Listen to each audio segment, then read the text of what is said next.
Hello दोस्तों history का ये हमारा सेकंड वीडियो है। फर्स्ट वीडियो आपने नहीं वॉच किया तो अभी वॉच करें उसे, लिंक आपको वीडियो के डिस्क्रिप्शन में मिल जाएगा। ठीक है, तो ये आज हम डिस्कस करेंगे मध्यकालीन भारत। फर्स्ट वीडियो में हमने प्राचीन हिस्ट्री पर पूरा कंप्लीट कर लिया था। दोस्तों पूरा हिस्ट्री आपको 3 वीडियो में मिलेगा, जो हम पहले से आप लोगों से वादा कर चुके थे। और ये हमारा सेकंड वीडियो है, और इसके बाद जो वीडियो होगा उसमें पूरा हिस्ट्री आपका ख़त्म हो जाएगा। दोस्तों ये थोड़ा वीडियो लंबा हो सकता है, 25 से 30 मिनट का। थोड़ा धैर्य बना के रखें और वीडियो को पूरा देखें अच्छे से समझने के लिए। तो बात आज करेंगे मध्यकालीन भारत का।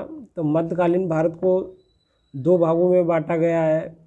फर्स्ट दिल्ली सल्तनत, सेकंड मुग़ल काल। तो दिल्ली सल्तनत में भी गुलाम वंश, खिलजी वंश, तुगलक वंश और सैयद वंश, लोधी वंश के बारे में डिटेल से चर्चा करेंगे। और उसके बाद मुग़ल वंश में बाबर से लेकर औरंगजेब तक बारे में डिटेल से डिस्कस करेंगे। ठीक है, उसके बाद हमारा आधुनिक भारत स्टार्ट होगा, जो नेक्स्ट वीडियो में देखेंगे। ठीक है, तो आधुनिक भारत में हम दिल्ली सल्तनत से पहले उससे पहले का थोड़ा कुछ बारे में डिटेल जानते हैं। क्या था ठीक है, तो दोस्तों मोहम्मद बिन कासिम भारत पर मुग़ल आक्रमणकारी। तो पहला जो था मोहम्मद बिन कासिम। दोस्तों ये भारत पर आक्रमण करने वाला पहला मुस्लिम शासक था, जिसने 1707 कब 1712 ईस्वी में भारत पर आक्रमण किया था। और हमारा जो मध्यकालीन भारत है उसमें दिल्ली सल्तनत 1206 ईस्वी से लेकर 1526 ईस्वी तक है, और उसके बाद मुग़ल काल 1526 से लेकर 1707 ईस्वी तक रहेगा। ठीक है, तो ये हम बात कर रहे हैं 712 ईस्वी में। कौन था ये? मोहम्मद बिन कासिम, जिसने भारत पर आक्रमण करने वाला पहला मुग़ल शासक था। मोहम्मद बिन कासिम का आक्रमण के समय सिंध प्रांत है उसका राजा दाहिर था, और उसे परास्त करने के बाद सिंध तथा मुल्तान को जीत लिया। किसने? मोहम्मद बिन कासिम ने। उसके बाद बात करते हैं महमूद गजनबी। महमूद गजनबी ने 999 ईस्वी में भारत आया। महमूद गजनबी ने 1001 ईस्वी से 1027 ईस्वी तक, मतलब 26 साल में 17 बार आक्रमण किया। ठीक है, महमूद गजनबी में 1026 ईस्वी में सोमनाथ मंदिर पर आक्रमण किया। किस पर? सोमनाथ मंदिर पर आक्रमण किया, और वहाँ से लूटपाट की और मंदिर को पूरा तहस नहस कर दिया। दोस्तों इस मंदिर का पुनः निर्माण जो है 1951 ईस्वी में आज़ादी के बाद सरदार पटेल ने करवाया। ठीक है, ये गुजरात में स्थित है दोस्तों सोमनाथ मंदिर। उसके बाद मोहम्मद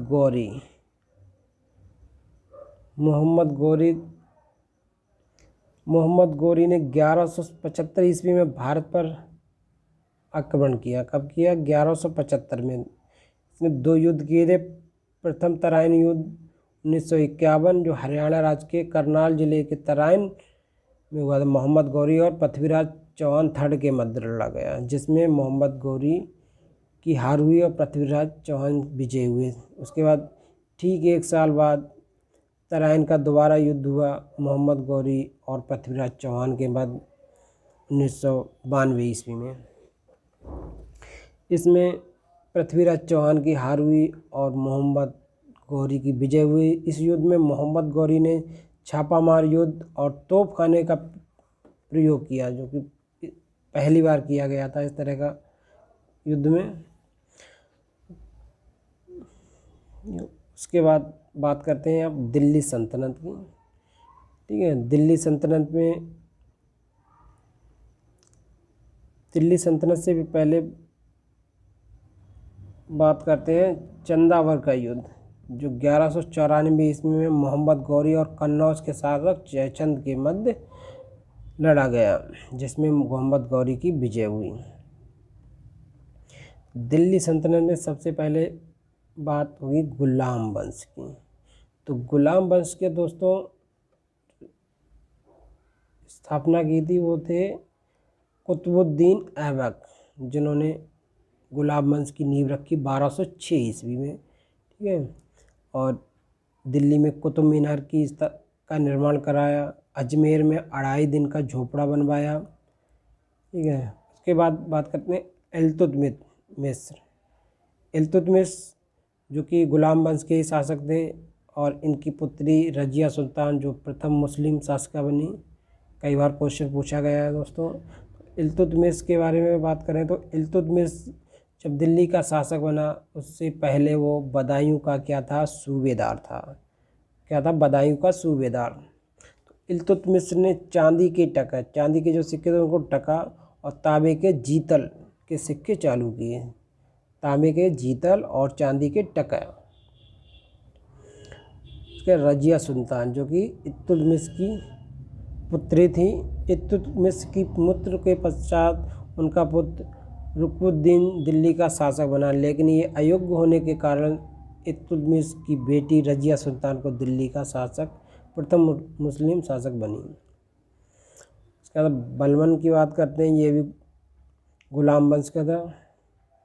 बलबन के दरबार में फारसी का प्रसिद्ध कवि कौन थे, अमीर खुसरो और अमीर हसन।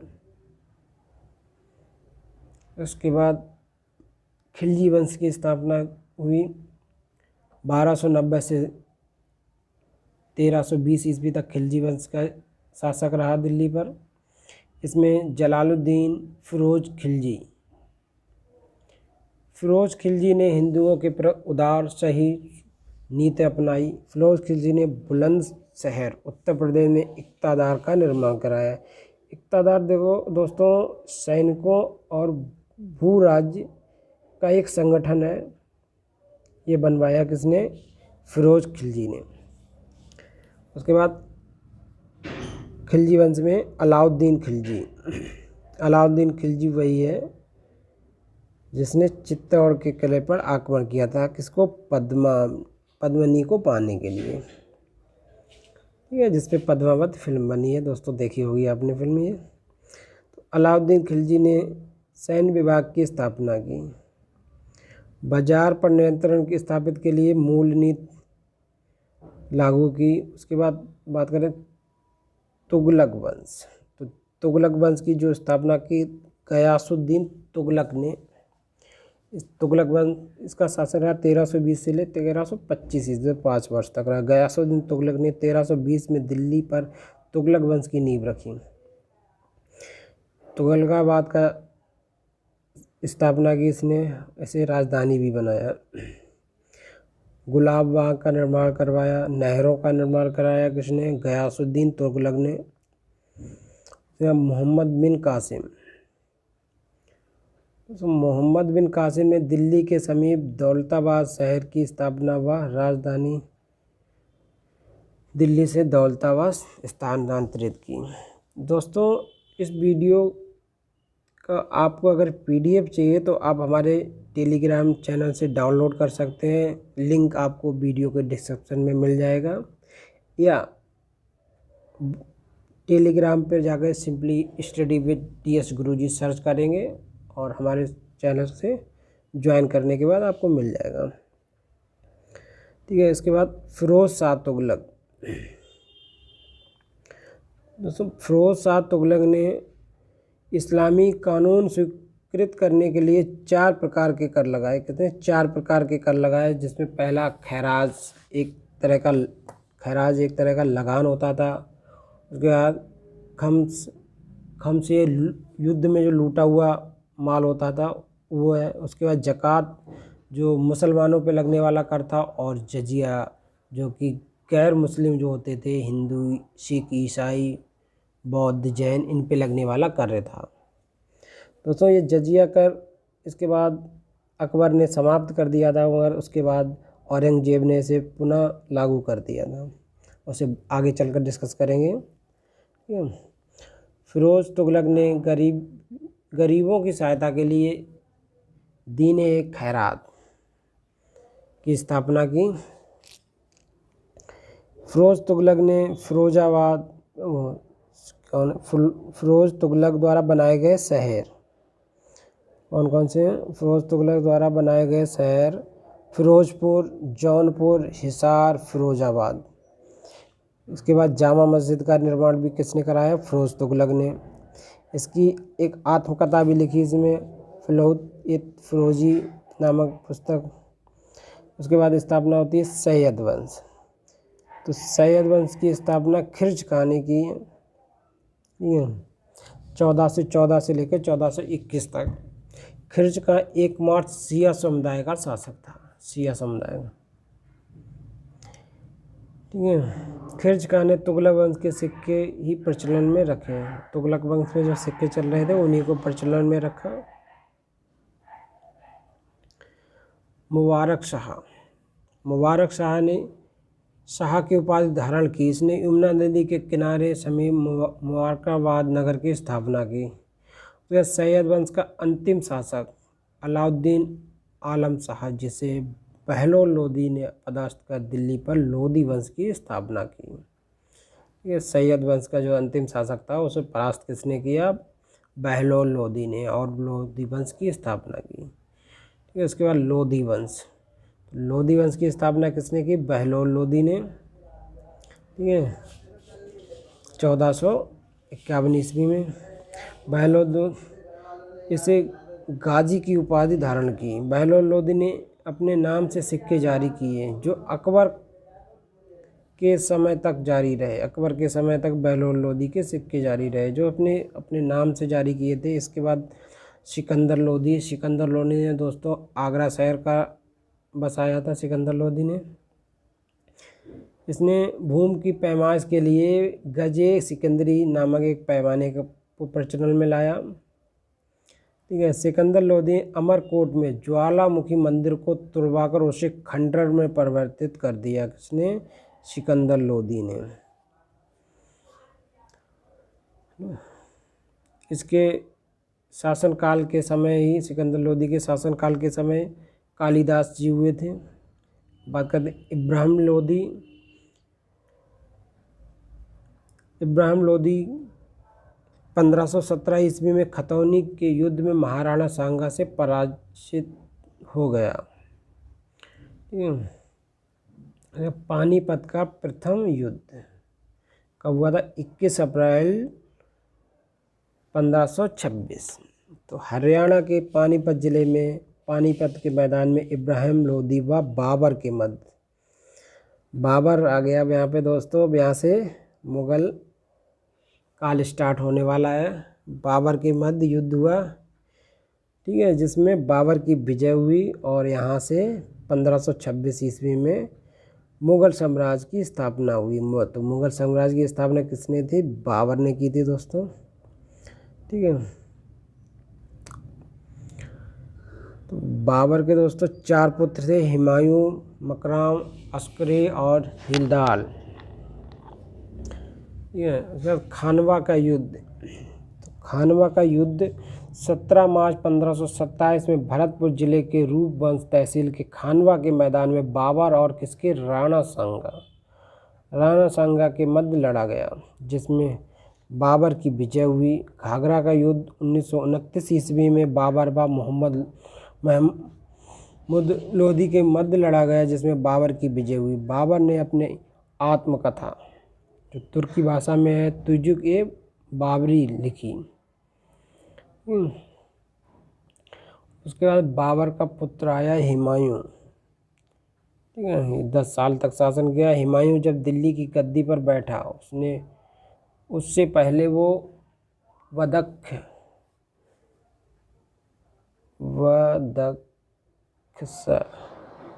का सूबेदार था। ठीक है।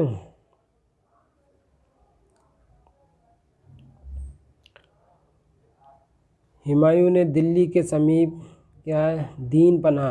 दिल्ली के समीप दीन पनाह नगर की स्थापना की। हुमायूं का मेन शस्त्र था शेर शाह सूरी, जिससे हुमायूं बहुत डरता था। इसने कभी भी शेर शाह सूरी को परास्त नहीं कर पाया हुमायूं।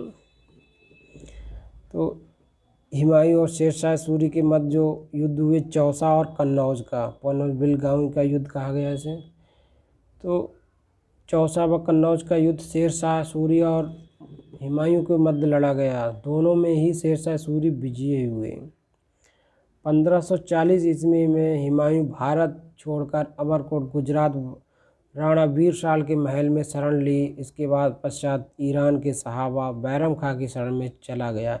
हुमायूं जिंदगी भर लखड़ाता रहा। शेरशाह सूरी की मृत्यु के पश्चात 1555 ईस्वी में हुमायूं ने बैरम खां की सहायता से दिल्ली पर पुनः साम्राज्य स्थापित किया और 1556 में यह दिल्ली की पुस्तकालयों की सीढ़ियों से गिरकर इसकी मृत्यु हुई। दोस्तों, ये कई बार क्वेश्चन पूछा गया है कि हुमायूं की मृत्यु कैसे हुई है। ठीक है, तो दोस्तों यहाँ पे शेरशाह सूरी की बात की गई, तो सूरी वंश के बारे में भी थोड़ा जान लेते हैं। तो शेरशाह सूरी ने चौसा के युद्ध में हुमायूं को पराजित कर दिल्ली पर सूरी वंश की नींव रखी। शेरशाह सूरी ने भारत में सबसे लंबी सड़क ग्रैंड ट्रंक रोड किसने बनवाया है? शेरशाह सूरी ने, जिसको जीटी रोड के नाम से जाना जाता है दोस्तों। ठीक है, इसके समय के जो कवि मलिक मोहम्मद जायसी, जिन्होंने पद्मावत की रचना की।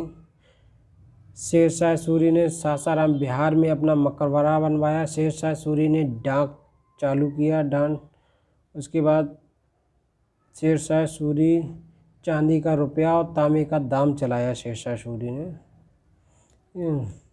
उसके बाद बात कर रहे हैं अकबर की, जो कि हुमायूं का पुत्र था अकबर। तो 1556 से लेकर 1607 ईस्वी तक इसका शासक रहा। 1556 में अकबर बैरम खां की सहायता से दिल्ली का शासक बना। किसकी सहायता से? बैरम खां का, जो अकबर का अंगरक्षक था। पानीपत का द्वितीय युद्ध 1556, अकबर व हुमायूं जो विक्रमादित्य के मध्य लड़ा गया, जिसमें अकबर की विजय हुई। 1571 ईस्वी में अकबर ने गुजरात विजय के उपलक्ष्य में फतेहपुर सीकरी का निर्माण करवाया, जिसके प्रवेश द्वार को बुलंद दरवाज़ा, तो बुलंद दरवाज़ा कहते हैं। तो बुलंद दरवाजे का निर्माण किसने करवाया? अकबर ने। हल्दी घाटी का युद्ध, हल्दी घाटी का युद्ध बहुत फेमस युद्ध है दोस्तों। ये 19 जून 1576 को लड़ा गया। ये अकबर के सेनापति मान सिंह और मेवाड़ के महाराणा प्रताप के मध्य लड़ा गया, जिसमें अकबर की विजय हुई। अकबर ने 1575 ईस्वी में फतेहपुर सीकरी में एक धार्मिक आयोजन इबादत खाने की स्थापना की। अकबर ने 1582 ईस्वी में दीन-ए इलाही एक धर्म बनाया। दीन-ए इलाही इसने अकबर ने। दीन-ए इलाही धर्म स्वीकार करने वाले प्रथम और अंतिम राजा कौन थे? बीरबल थे। अबुल फजाल, आईने अकबरी और अकबरनामा, इसकी रचना किसने की? आईने अकबरी और अकबरनामा, इन दोनों की रचना किसने की? अबुल फजाल। कई बार पूछा हुआ क्वेश्चन है दोस्तों। अकबर ने 1564 ईस्वी में जजिया कर समाप्त कर दिया। जजिया कर समाप्त कर दिया, जो गैर हिंदुओं पर लगने वाला कर था। 1562 ईस्वी में मुगल बादशाह अकबर का विवाह आमेर के कछवा वंश के राजा मानवल ने अपनी पुत्री हरकबाई व जोधाबाई से किया और मानवल ने मुगलों की अधीनता स्वीकार कर ली। जोधाबाई अकबर के महल में बेगम उज्जैनी के नाम से प्रसिद्ध हुई। इसके बाद जहांगीर जो कि अकबर का पुत्र था, जिसका बचपन का नाम क्या था? सलीम। तो जहांगीर जब दिल्ली के शासन पे बैठा तो उसका जो पुत्र था खुसरो, उसने बगावत कर दी। क्या कर दी? बगावत। कब? 1606 ईस्वी में। जहांगीर ने उसे पकड़वाकर और अंधा कर दिया। सिखों के जो 5वें गुरु थे, कौन थे 5वें गुरु? अर्जुन देव। उन्होंने खुसरो की मदद की, इसलिए जहांगीर ने अर्जुन देव को फांसी पर लटका दिया। तो अर्जुन देव को फांसी पर किसने लटकाया था? जहांगीर ने, जो कि सिखों के 5वें गुरु थे। जहांगीर का 1611 ईस्वी में विधवा महरूम निसा से विवाह हुआ, जो बाद में नूर जहां के नाम से प्रचलित हुई। जहांगीर के शासनकाल में 1608 ईस्वी में सर कैप्टन हेपिंग्स भारत आया, जिसने ईस्ट इंडिया कंपनी में व्यापार करने की अनुमति मांगी। ठीक है। उसके बाद 1615 ईस्वी में सर टॉमरो ने भारत आया, जिसने जहांगीर से भारत में व्यापार करने के लिए ईस्ट इंडिया कंपनी की अनुमति दिलवाई। जहांगीर का मकबरा नूरजहां ने लाहौर में बनवाया। शाहजहां, उसके बाद शाहजहां जोधपुर के शासक मोटो राजा उदय सिंह की पुत्री जोधाबाई का पुत्र था। शाहजहां ने नूरजहां के सौतेले भाई असफ खां की पुत्री अर्जुन बानो बेगम से दूसरा विवाह किया, जो आगे चलकर मुमताज़ कहलाई। ठीक है। शाहजहां ने अपनी राजधानी आगरा से दिल्ली स्थानांतरित की। शाहजहां ने राजधानी सुरक्षा के लिए सुरक्षा दुर्ग लाल किले का निर्माण करवाया। शाहजहां ने लाल किले का निर्माण करवाया। ठीक है। तो शाहजहां ने दिल्ली के समीप शाहजहानाबाद नगर बसाया। शाहजहां ने अपना स्वयं तथा मुमताज़ का मकबरा आगरा में बनवाया, जो बाद में ताजमहल के नाम से प्रसिद्ध हुआ। शाहजहां ने ताजमहल का निर्माण 1631 ईस्वी में वास्तुकार उस्ताद ईसा खां व उस्ताद अहमद लाहौरी के निर्देशन में नागौर, जो कि राजस्थान में है, कि सफ़ेद व गुलाबी संगमरमरों से बनवाया। उसके बाद शाहजहां के 4 पुत्र हुए, दारा शिकोह, शुजा, औरंगजेब और मुराद। तो उत्तराधिकार के लिए दारा शिकोह और औरंगजेब के मध्य 1858 में धर्मात का युद्ध लड़ा गया, जिसमें दारा शिकोह की मृत्यु हुई और 1858 में औरंगजेब ने शाहजहां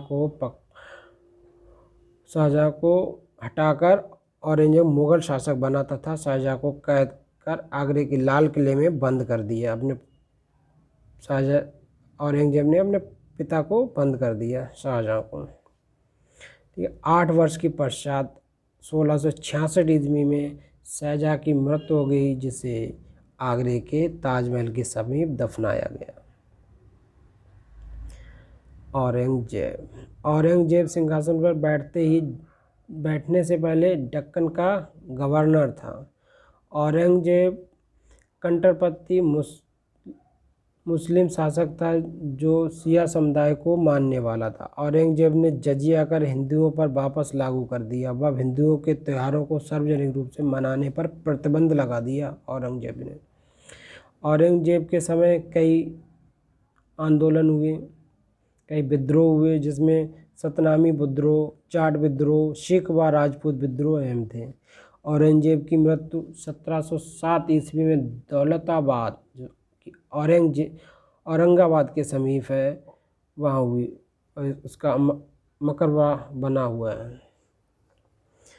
औरंगजेब की मृत्यु के पश्चात मुगल साम्राज्य का पतन हो गया। ये अंतिम मुगल शासक था। इसके पश्चात बहादुर शाह फर्स्ट, सेकंड आलम शाह, बहादुर शाह जफ़र गुलाम मुगल शासक बने। बहादुर शाह जफ़र के शासनकाल में 1851 की क्रांति हुई। बहादुर शाह जफ़र के शासनकाल में 1857 की क्रांति हुई दोस्तों।